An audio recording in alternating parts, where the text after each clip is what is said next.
everyone here to the second part of the International Media Meeting of the Boat Düsseldorf 2019. We heard a lot already, and I hope you loved it. And now it's going to be even more excited, I think. So just be aware, because we're having such really interesting guests here on stage. Well, we said already, and you heard, and you all know, water sports is pure passion. So, of course, Boat Düsseldorf is pure passion. And the guests I would like to welcome on stage here now, they found their passion. They would like to share some of their passion feelings with us today. And my first guest, he mostly sees the water from under the surface. And good for us, he's taking a camera with him, because that's why we can see what he sees. And, well, actually, he got an Emmy nomination for this already. He won dozens of awards. He published a lot of articles so that he can share what he sees and what he wants to talk about and what is his passion. So please welcome from Portugal, wildlife photographer and underwater cameraman, Nuno.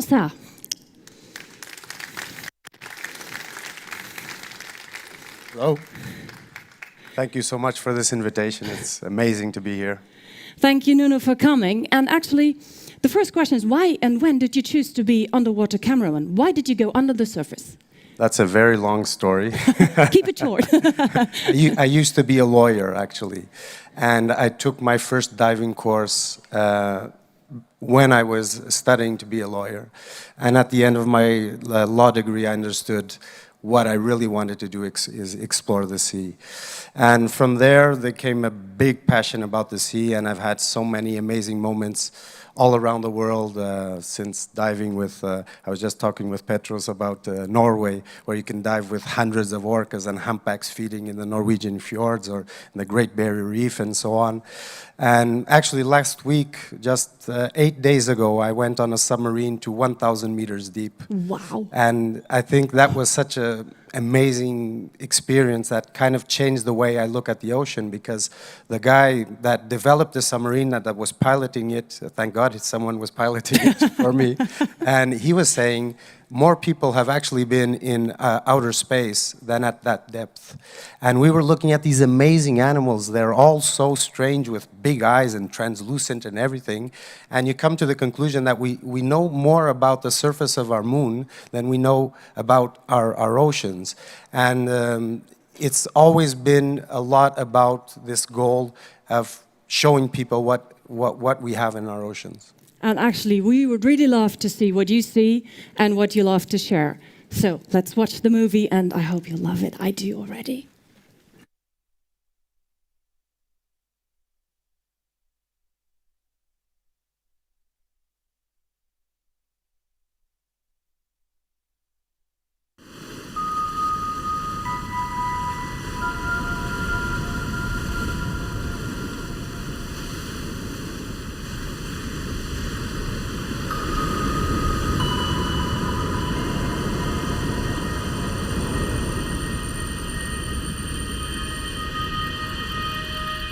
O oceano, o maior e mais desconhecido habitat do nosso planeta azul.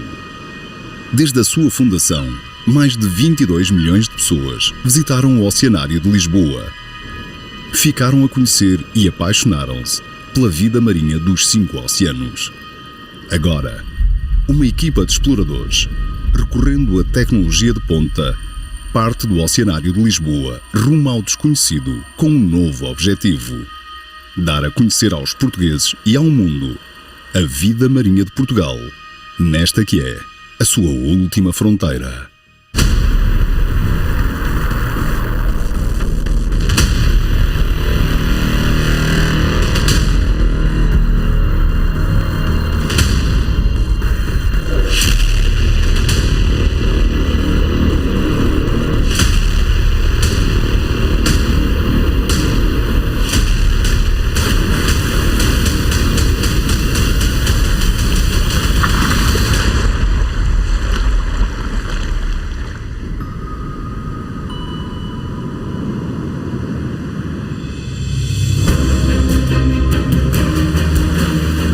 dessa altura é balizada.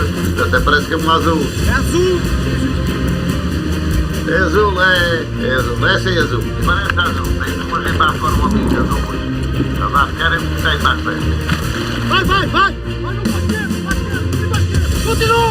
Continua! Isso! Boa!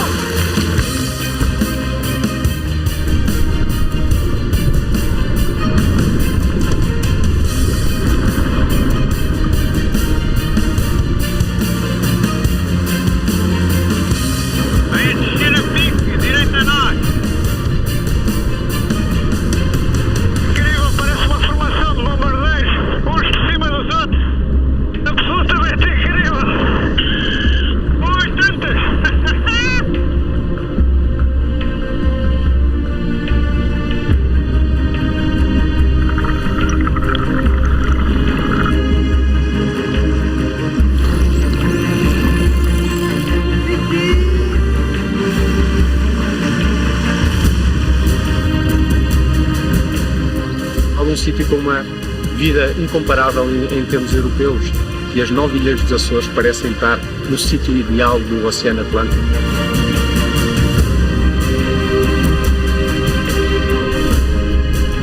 São João de Castro é um dos mergulhos mais únicos dos Açores. Na verdade, estamos a mergulhar em cima de um vulcão ativo, e esta já foi a 10ª ilha dos Açores. É absolutamente incrível a vida marinha, como a pessoa pode contar aquilo. Aí vem ele, nosso primeiro tubarão. É por isso que este é considerado o melhor sítio do mundo para mergulhar com tubarões azuis. São 5, Jonas. Com estes dois já temos 5 tubarões à nossa volta.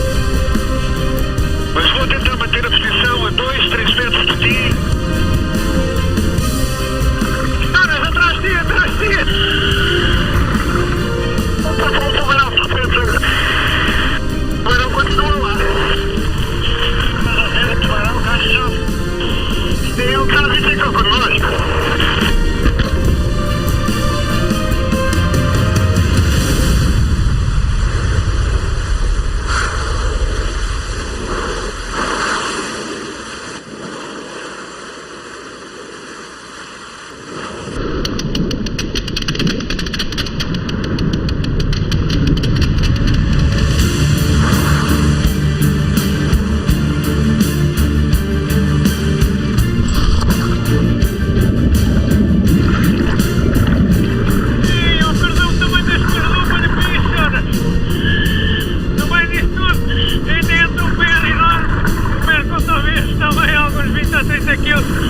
Este é o único sítio nos Açores onde é possível ver peixe com abundância. O peixe é um peixe muito territorial e às vezes atingem estas dimensões imponentíssimas. Jonas, aproxima-te aqui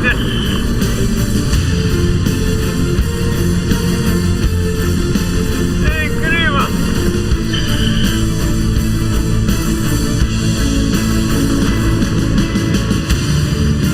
Esta magnífica entrada de luz vai dar à Gruta Azul o seu nome, mas apareceram-nos agora 2 ratões com cerca de 1 metro, 1,5 metros de largura, e aqui vem mais um, e vem absolutamente direito a mim, quase que se dá para tocar, de tal maneira que ficaram habituados à presença dos mergulhadores aqui na gruta.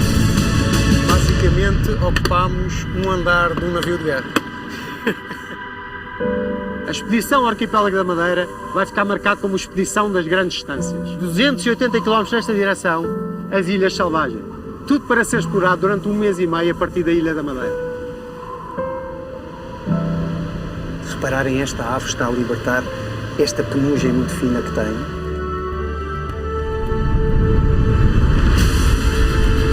Aí vem ela! Direitinho a nós! A foca mais rara do mundo!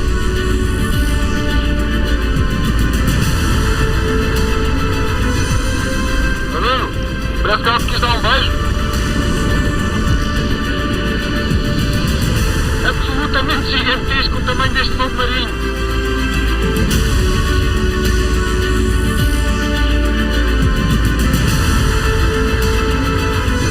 Nuno, onde é que estás? Estou a ter contigo.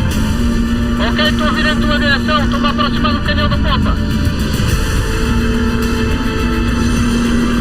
Usando estas escutas, nós conseguimos explorar um navio inteiro num só mergulho. Olha para isto, Jonas. No meio do cardume gigante de salemas vem um mero e vai entrar dentro do naufrágio. Contado ninguém acredita. Isto tudo no mar de Portugal.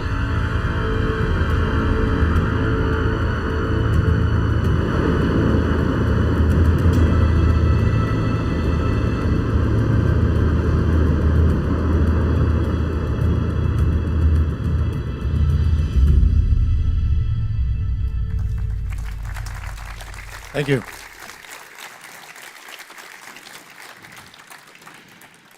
Well, I'm so happy you're sharing this. This is amazing. Actually, when you see the pictures again, can you really feel back to the moments you met all these animals?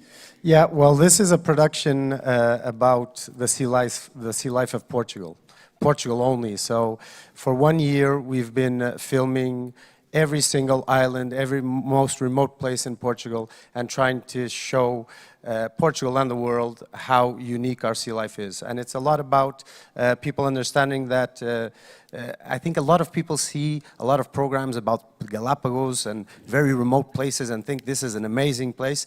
And a lot of these amazing stories are happening in their own country. So this is going to be the first big project about sea life made in Portugal. That's why we have the sponsorship of the Lisbon Oceanarium. It's only coming out in January next year.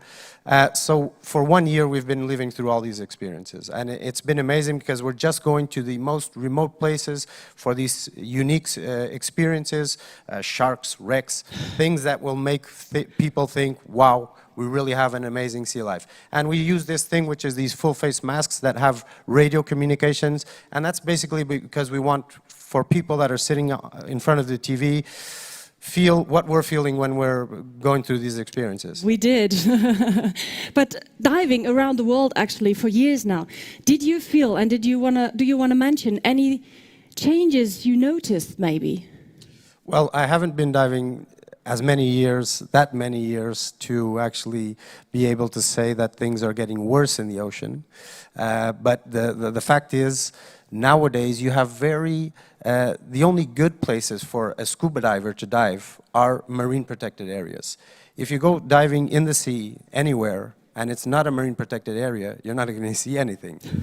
So basically the message is we need to protect our oceans, we need big marine protected areas. I mean, the whole Mediterranean Sea, 1% of the Mediterranean Sea is protected areas. And we're talking about one of the most heavily fished, polluted, and with more pressure of human beings worldwide. So what we want to do in our country, at least, is really try to make an emotional connection with the sea life. And I think if people start having this emotional connection, they're going to be interested. Also, why are there only 500 monk seals worldwide left? You know, it's the only monk seal in the whole southern Europe, and they were hunted until there was 500 left in the 90s, and now there's still 500, so we're not doing a very good job in bringing them back, you know. So you see, there's a lot to talk about. Maybe you have some time later to have a chat with Nuno. And, well, we hope that you can reach more people to get to know more about the underwater world. And we thank you so much that you have been here. Thank you so much for inviting me. Thank you.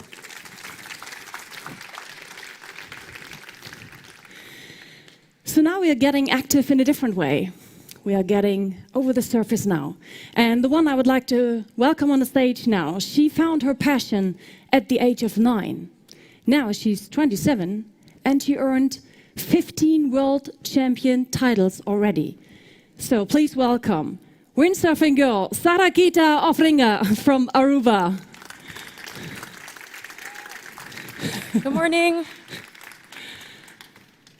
So Sarah, first, before we see more about you as well, how did it happen that you found the passion for windsurfing with 9 years old? What got you hooked in this moment? Do you remember?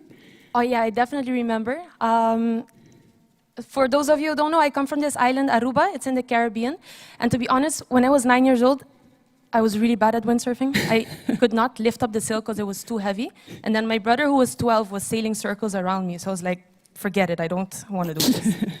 And 1 year later, I saw my brother competing at the Aruba Highwinds. And the amount of people that were there from different corners of the world was very impressive to me. And everyone was so excited about this sport. Like they were out on the water competing with each other, but then on the beach they were friends. And this feeling that I saw there got me excited about it, so I got back into the sport. And then the core feeling about windsurfing, which gets you hooked to the sport, is the moment that you get on the board, the sail fills with wind, and you get in your straps, and you start speeding across the water. As soon as you're planing, this is the moment you get hooked to windsurfing. And yeah, I still chase that feeling. And we, of course, would like to show you what she feels every day, because she has been the first female windsurfer. She's been followed for 8 months to have her own movie. So we would like to see some more of this.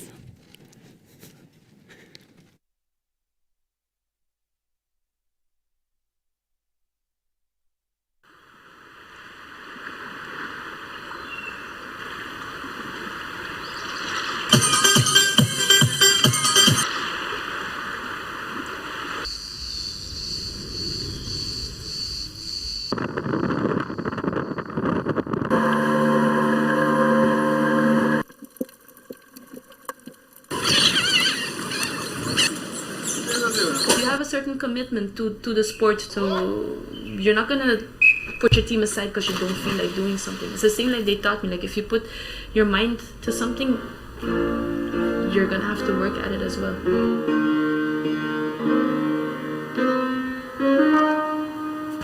That is so annoying, swear! Huh?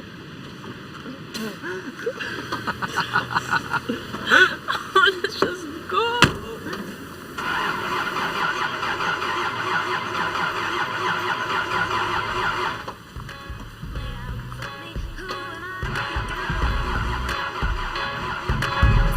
Every day I wake up, I choose love, I choose light. Every day I wake up, I choose love, I choose light.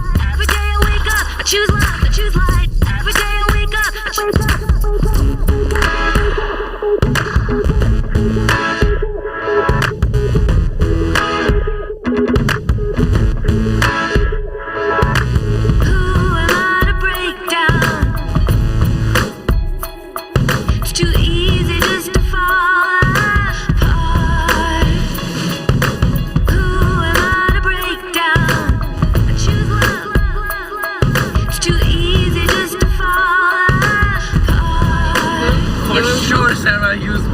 You guys. No, we don't. No. About boyfriend. About boys a lot. We are girls, so for sure. The most important thing in life is to enjoy life. Go after your dreams. Well, don't do the stereotype thing, you know. So everything will fall in its place. And besides, she's only 23. Give me a break.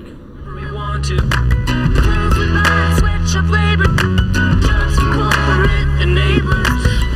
We're not living a good life, fighting a good fight. We're not living a good life, fighting a good fight. We're not living a good life, fighting a good fight. You and me just trying to get it back. No, she's just her. I think someone like her you will never find, and that's the beauty of her.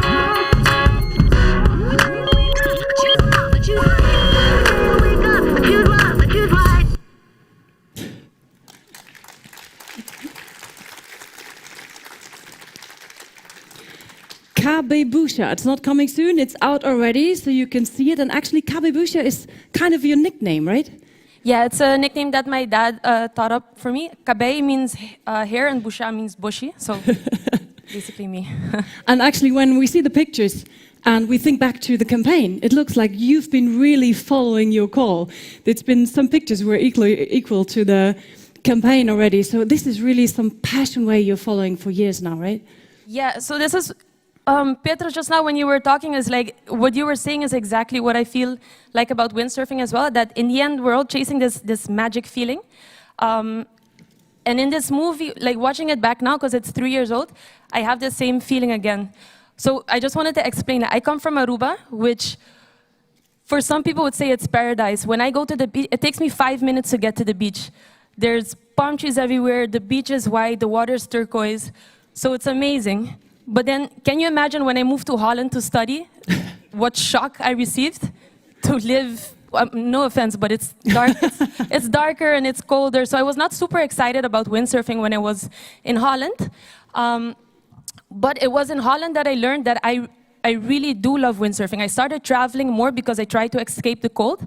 And I went to all these places around the world. And this is the first time in my life that I was traveling for windsurfing. In Aruba, I never had to travel because it was warm.